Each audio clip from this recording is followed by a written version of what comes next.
Here's why Sir Criston Cole betrayed his Kingsguard vows during the Green Coup. He was sworn to protect the crown, not to steal it. Sworn to uphold honor, not to destroy it. Yet when King Viserys Targaryen drew his final breath, Sir Criston Cole, the Lord Commander of the Kingsguard, did something unthinkable. He broke the very vows that defined him, turning his white cloak crimson with betrayal. This is the chilling story of how the so-called Kingmaker became the most infamous traitor of his order, why Sir Criston Cole chose ambition over duty, vengeance over loyalty, and power over his sacred oath during the Green Coup that shattered the realm forever. When Viserys I Targaryen died, the Seven Kingdoms stood at the edge of a knife. For years, the king had named his daughter, Princess Rhaenyra, as his rightful heir. The entire realm had bent the knee to her. The Great Council, the lords of Westeros, and even the faith had accepted her as the future queen. But when the time came to fulfill that promise, the truth became clear: loyalty was only as strong as the ambitions of men. And no man embodied that treachery more than Sir Criston Cole. To understand why Criston betrayed his vows, you first have to understand who he was before the fall. Criston was born the son of a steward in the Stormlands, a low-born man with no claim to glory. Yet through sheer skill and cunning, he rose to become one of the most respected knights in Westeros. He was charming, handsome, and deadly with a sword. His rise from obscurity to knighthood was the stuff of songs. But beneath the armor and the white cloak was a man burning with pride. When he was chosen to join the Kingsguard, he swore the sacred vows: to protect the king, to defend the royal family, to obey the crown, and to serve without ambition or personal gain. For years, Criston seemed the very image of those ideals. He became close to the royal family, especially to Princess Rhaenyra Targaryen. And that's where everything began to unravel. At first, their bond seemed innocent. Criston was her sworn protector, her shield against the dangers of court. But as the years passed, something deeper formed between them, a forbidden connection that crossed the boundaries of duty. Rhaenyra saw Criston not as a servant, but as a companion. And Criston, in turn, saw in her something more than a princess. He saw a woman who could make him matter in a world that only valued power and blood. It's said that during their journeys together, Criston broke his celibate vows and became Rhaenyra's lover. Whether through seduction or shared desire, the line between oath and sin vanished. And when that bond ended, so too did Criston's honor. Because love, when betrayed, can turn into hatred deeper than any wound.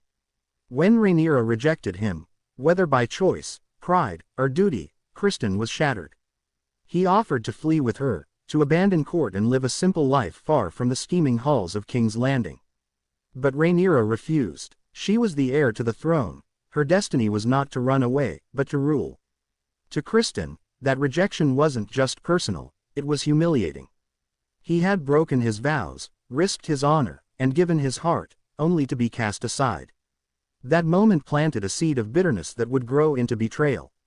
As Rhaenyra moved on and married Laenor Velaryon, Criston turned cold. The once gallant knight became sharp-tongued, cruel, and resentful. When court whispers spread about Rhaenyra's lovers and the parentage of her children, Criston did nothing to defend her. Instead, he found new allies. And no one understood the pain of humiliation better than Queen Alicent Hightower. Alicent, too, felt betrayed, by Rhaenyra, by her husband's favoritism, and by the world that dismissed her children's claim to the throne. In Criston, she saw a weapon, a man loyal not to duty, but to vengeance. When King Viserys' health began to fail, the court split in two. The Blacks stood behind Rhaenyra. The Greens rallied around Alicent and her son, Aegon. And standing between them was Sir Criston Cole, the Lord Commander of the Kingsguard, the man sworn to protect both sides. But when the moment came, Criston made his choice. The night Viserys died, the Red Keep became a nest of whispers. The Queen and her allies locked the gates and hid the king's death from the public. They plotted in shadows to crown Aegon II before word could reach Rhaenyra. It was treason of the highest order, a direct betrayal of the late king's will. And yet, when the council met to plan the coup, Criston Cole didn't object. He didn't draw his sword in defense of Rhaenyra. He stood beside Alicent, and when Lord Lyman Beesbury, the aged master of coin, spoke up to condemn the coup, calling it treason against the rightful heir, Criston Cole silenced him, forever.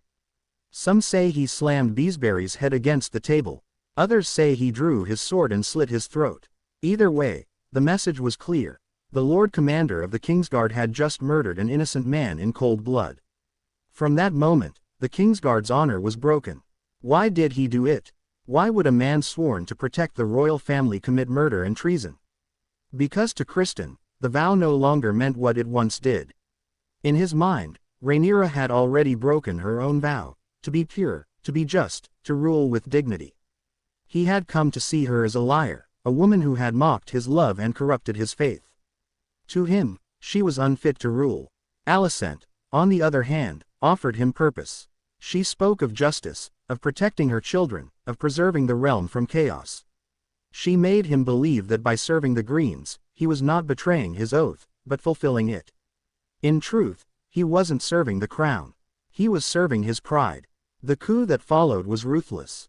Criston led the effort to capture and crown Aegon II. When the prince refused to be found, it was Criston who hunted him through the streets of King's Landing. When the lords of the realm hesitated, it was Criston who forced them to kneel. And when the day of coronation came, it was Sir Criston Cole himself who placed the crown of Aegon the Conqueror upon the boy's head, proclaiming him King of the Seven Kingdoms. In that moment, the man once sworn to uphold royal law became its destroyer.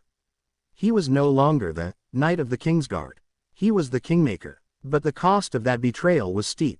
By siding with the Greens, Criston had turned his back on the vows that defined his order. The Kingsguard were meant to serve the throne, not to decide who sat upon it. By breaking that sacred rule, Criston shattered the very foundation of honor within the White Cloaks. Some of his brothers despised him for it. Others followed him out of fear. And when the realm erupted into the dance of the dragons, Criston became one of its bloodiest generals. Under his command, the Greens struck without mercy. He orchestrated assassinations, ambushes, and battles that left the Riverlands soaked in blood. He was no longer the knight who fought for justice, he was the man who burned for revenge. To the Greens, he was a hero. To the Blacks, a monster. But to Rhaenyra, he was the ultimate betrayal, the living proof that even the purest oaths can rot under the weight of pride and hate. Yet even as he bathed himself in war and blood, Criston's downfall was inevitable. His alliance with the Hightowers was never built on loyalty, it was built on fear and ambition.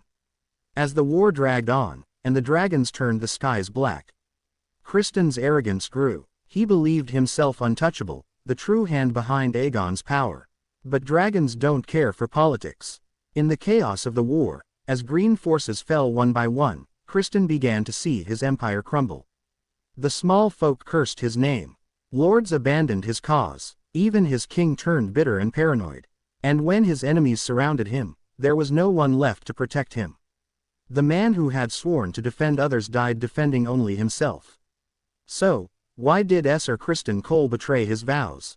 Because deep down, he was never loyal to the crown, or to his oaths. He was loyal to his own heart, to the pride that could not accept rejection, the pain that demanded vengeance, and the ego that needed power to feel alive. When Rhaenyra refused him, he saw dishonor. When Alicent offered him purpose, he